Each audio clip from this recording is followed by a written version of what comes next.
नमस्कार। बांग्लादेश में हिंदुओं के खिलाफ हो रही हिंसा इन दिनों पूरे भारत में चिंता का विषय है। देश में दक्षिण से उत्तर तक लगातार तेज होती जा रही सनातन धर्म बोर्ड या हिंदू धर्म बोर्ड के गठन की मांग तथा समान नागरिक संहिता लागू करने की मांग भी इन दिनों चर्चा का विषय बनी हुई है। इन सभी ज्वलंत विषयों पर अविरल टाइम्स के साथ बातचीत करने के लिए है विश्व हिंदू परिषद के राष्ट्रीय संगठन महामंत्री मिलिंद परांडे जी।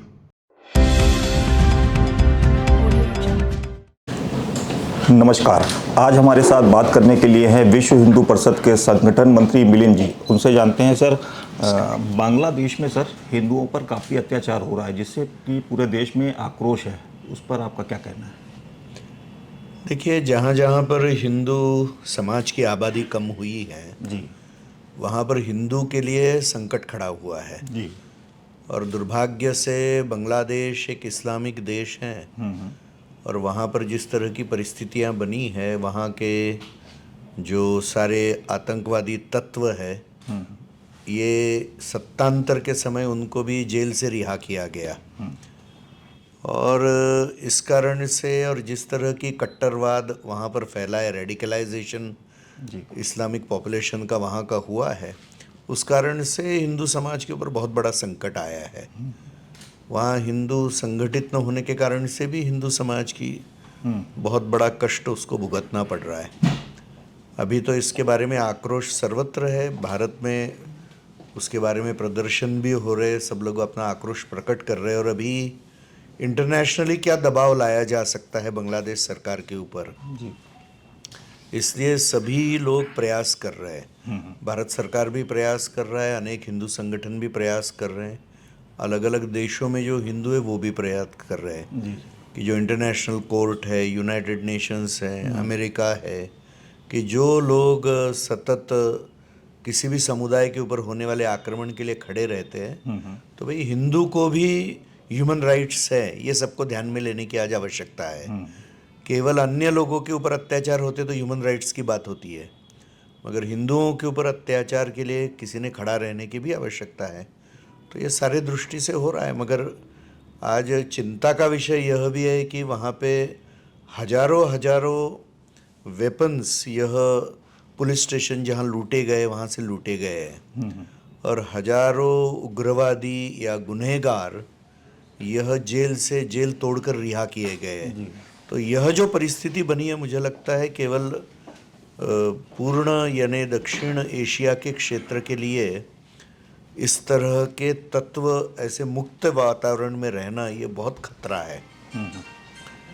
हिंदू समाज के लिए प्रयत्न सब लोग मिलकर अभी करने का प्रयत्न कर रहे कि कैसे वो सुरक्षित हो सके अभी भी, मगर बहुत प्रगति उसमें नहीं हुई है।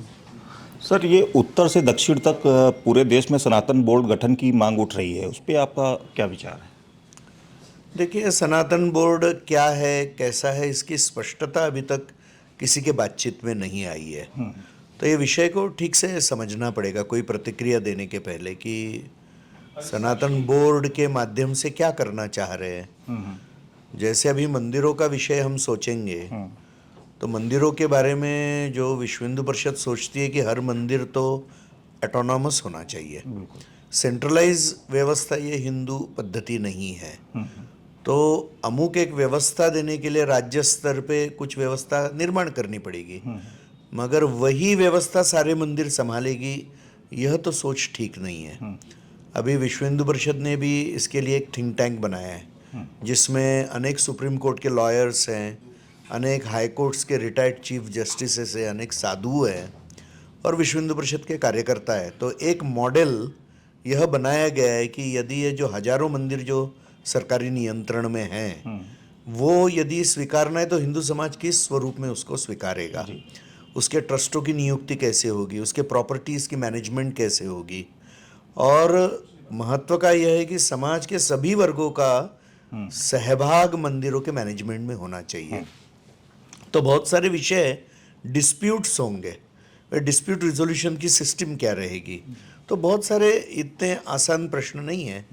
तो ये सनातन बोर्ड जो विषय चल रहा है इसमें क्या इतना डिटेलिंग होकर कुछ बात मांगी जा रही है कि कैसी मांगी जा रही है, समझना पड़ेगा। इसलिए मैं उसके बारे में अभी कुछ वक्तव्य नहीं करना चाहूँगा। सर, ये समान नागरिक संहिता पूरे देश में लागू हो, उसमें विश्व हिंदू परिषद की क्या भूमिका है? समान नागरिक संहिता की बात तो हमारे संविधान में भी की गई है और इसलिए समान नागरिक संहिता होनी ही चाहिए। हमारे देश में क्रिमिनल लॉ सबके लिए समान है, इनकम टैक्स के लॉज सारे सबके लोगों के लिए समान है। तो ये सारे लॉज जब समान हैं तो यह भी लॉज सारे भी समान होने चाहिए। एक देश, एक ध्वज, एक संविधान, एक कानून, यह अपेक्षित है और इसलिए यूनिफॉर्म सिविल कोड का तो समर्थन विश्व हिंदू परिषद करती ही है। एक मुझे लगता है कि शब्द प्रयोग कितना सच है, बराबर है, योग्य है, मुझे पता नहीं। एक प्रकार का पायलट प्रोजेक्ट जैसा उत्तराखंड में एक प्रयोग हो चुका है और उसके लिए पब्लिक डोमेन में से भी सबसे अपना अपना मत मांगा गया था और अभी प्रत्यक्ष लागू भी किया गया है कानून। तो मुझे लगता है कि यह सारे अनुभव के बाद में देश भर में इसको कैसा लागू करना चाहिए, यह करना ही चाहिए। और मुझे लगता है कि मैं तो उत्तराखंड सरकार का स्वागत करूंगा कि उन्होंने यह राजनीतिक विल पावर दिखाई है कि ये कानून लाने की, और यह कानून पूर्ण देश भर में लाना चाहिए, ये हमारा मत है। सर, आखिरी सवाल हमारा, अयोध्या के बाद में काशी और मथुरा पे आप क्या कहना चाहेंगे?